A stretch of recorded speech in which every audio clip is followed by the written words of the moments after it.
Bonjour et bienvenue dans Recette Roulette. La recette du jour est crème renversée au caramel. Pour 6 personnes, il nous faut 1 litre de lait, 8 œufs, 150 g de sucre, 10 centilitres de caramel, une gousse de vanille et une pincée de sel.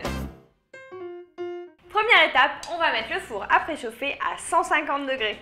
Deuxième étape, on va mettre le lait à chauffer dans une casserole qu'on a préalablement mouillée. Et oui, ça permet que le lait accroche moins à celle-ci. Attention, on va devoir l'inciser. Passez-moi un scalpel. Merci. Attention. Allez, on incise. Faut un geste précis. Du plat du couteau, on va récupérer toutes les petites graines qui sont à l'intérieur. Comme ça. Marmitonnaute, vite, on va mettre la gousse de vanille, fendue, grattée, et les grains de vanille dans le lait. Allez, vite. Minute informative. Le savais-tu? Le lait infuse très bien à froid. Qu'est-ce que ça veut dire? C'est que pour le parfumer, il suffit de mettre les choses, un bâton de cannelle, une gousse de vanille, des herbes dedans, quand il est froid, et de laisser macérer toute une nuit au frais. J'ajoute une petite pincée de sel dans le lait. Et je vais casser les œufs un à un dans un saladier.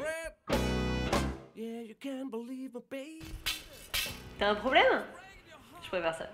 Allez, ça va fouetter.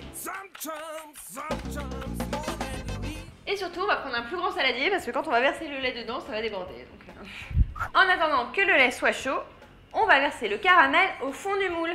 Donc là, c'est un caramel déjà fait, mais on peut bien sûr le faire maison, comme on l'a fait dans le gâteau caramélisé à l'ananas. Le problème avec le caramel déjà fait, c'est qu'il est très liquide et que quand je vais verser mon liquide chaud dessus, le caramel il va un petit peu partir dans la crème. Donc ce qu'on peut faire, c'est le placer légèrement au congélateur pour un petit peu le figer. On prévoit aussi un moule un peu plus grand parce qu'on va faire cuire la crème renversée au bain-marie. Donc on mettra le moule là et on mettra de l'eau chaude autour. Le lait est chaud, on va pouvoir y faire fondre le sucre.